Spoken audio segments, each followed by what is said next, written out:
Well, yes, I buy that down for diabetes and the mixture CP. So, on a source of question, say that Asem Kesee, but you're quite a too better. Too better. Too better. If you better, I'm Rashibi Jenny, Siam Ranimini. The young for your marking. Good morning, I want to say. And therefore, we bring an apple. Mummy, once we up home today. Adom Boko, Adom TV. Funina. Yes, that's a Josupi. No, mammy, in the President Commodity Kaino. Now, you name say a ADB, a Great Development Bank, on Sensem, Akugu.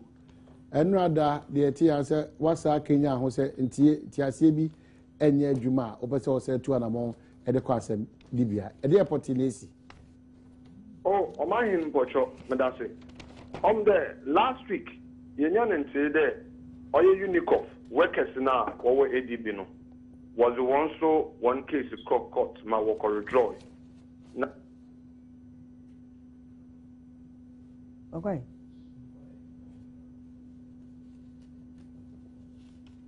We go ahead now. What shares?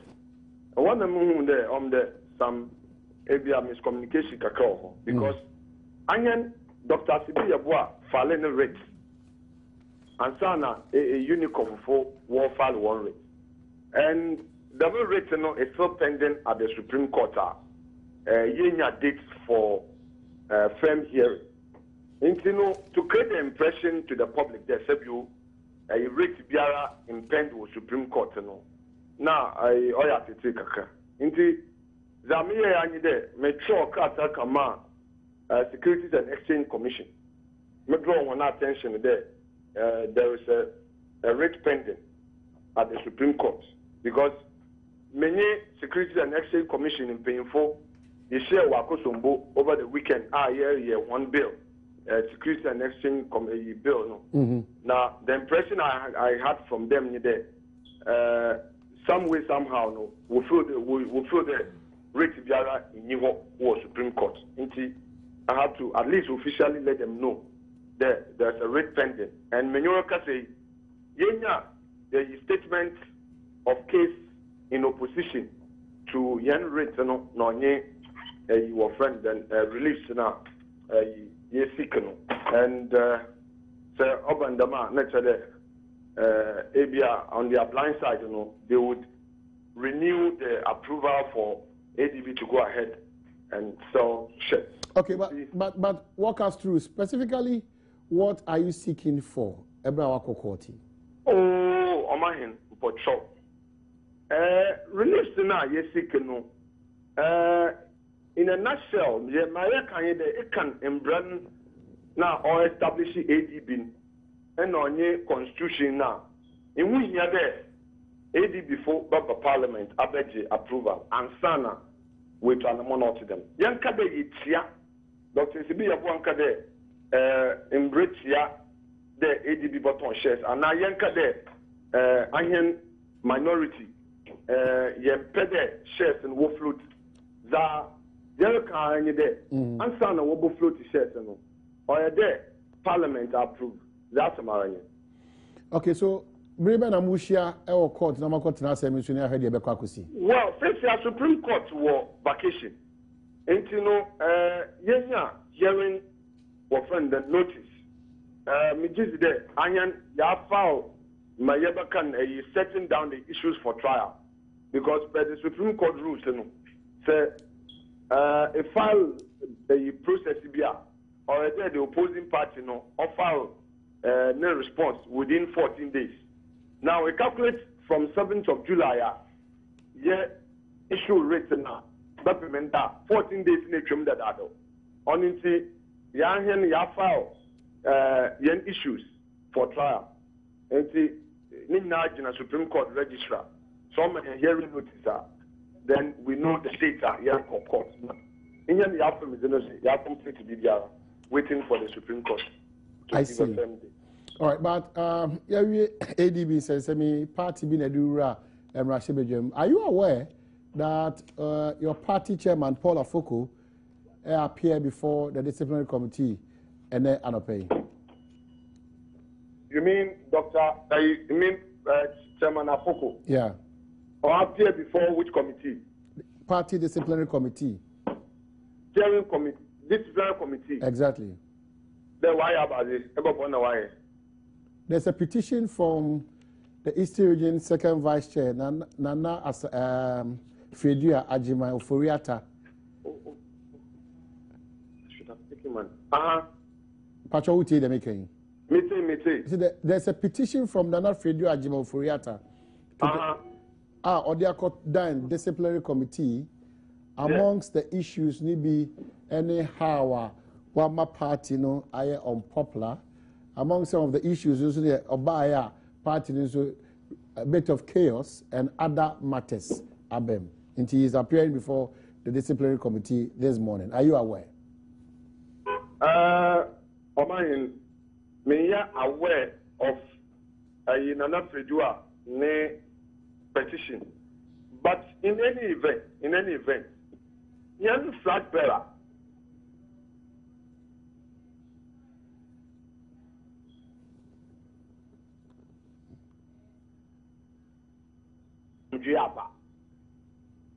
Two, wakade yen na yen yakor ma yen prinko yen enyim.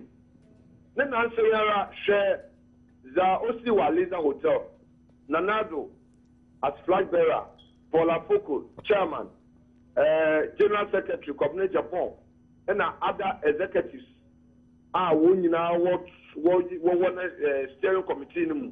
Ye won ye nua ya papa Alanchemante no so obebi. Party mpanyinfo nyinaa were there with one voice there. Yemfa yenhwe kwanya yebutum ye make a case na electoral commission we pay your friend and akwenya na yafen atro in view. Why would all of a sudden the disciplinary committee some then we feel that would distract us from our main objective of winning power, in my view. Before that, Sebio, you do as a party, so I am there is a petition pending, and I am in the disciplinary committee, Rebecca Fred Chairman Afoko, to defend himself.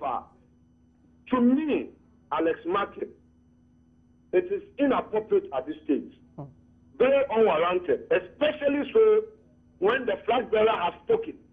We feel that whatever the case may be, let's think political than being overly, perhaps, constitutional.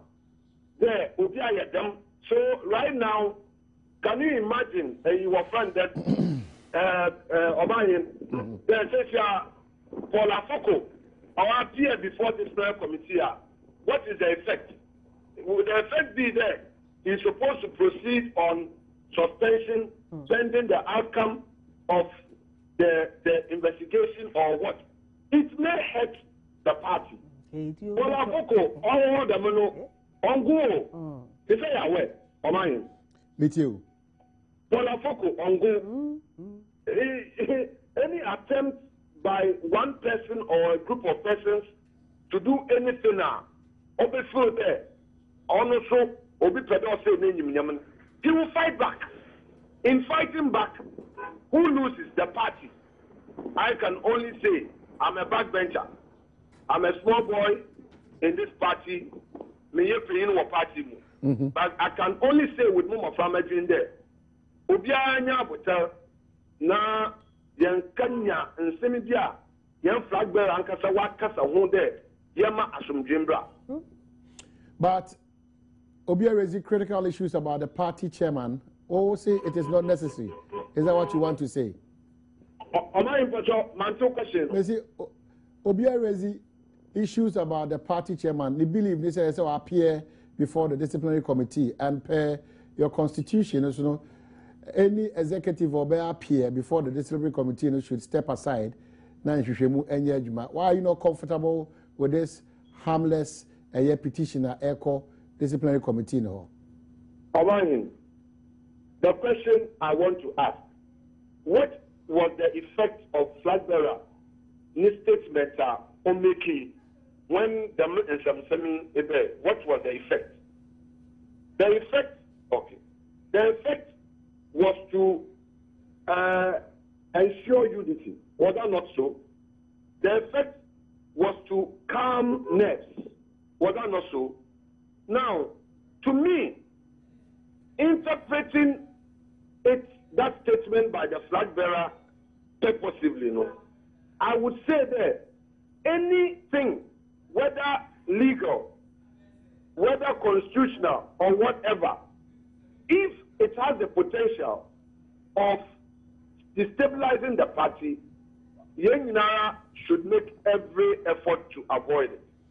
Even if Mr. Afoko, why be flag bearer, Abem Wakadolok, Yenya Butan, Amangasa Muhun petition, no, and a Muhun invitation letter now, or invite a national chairman, the own face disciplinary committee. But I think that the flag bearer can, in we have the Yenya Yebushu.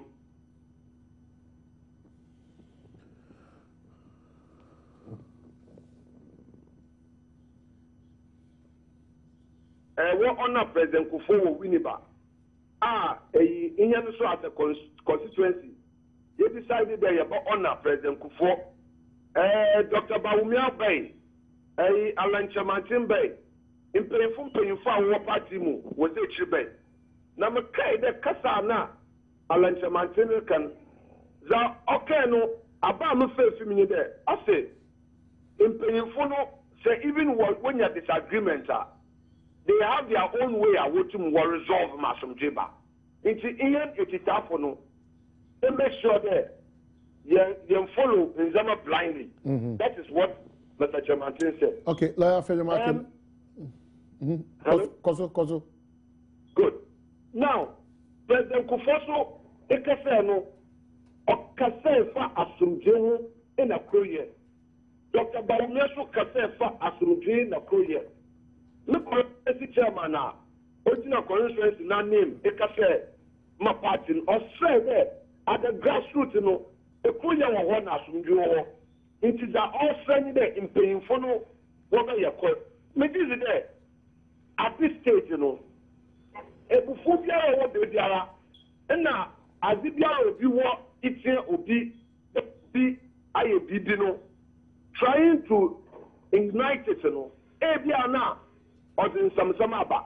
Now, if we can resolve it quietly, politically, with that level of unity now, all right. Yeah, but I say, lawyer for the market, we see any the ADB in 7 his appearance before the disciplinary committee, and then also, if it so happens, Adom, so then I wrap up. I didn't fear you say the Agnes could do at my own birthday. Now, at my say, Ian was a manual or hene, or assemblyman, or down old town, or young wishing wellness, a Momoana, want to me a assemblyman, and a branch episodes who should be a Putri accountant, what touching my municipal education, and a pay a Germany for so a Miss Ghana. 5th of September. Germany. Now before appear live.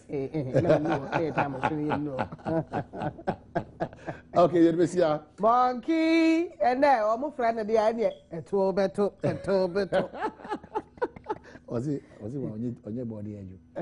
Also, was it on your body? Okay, you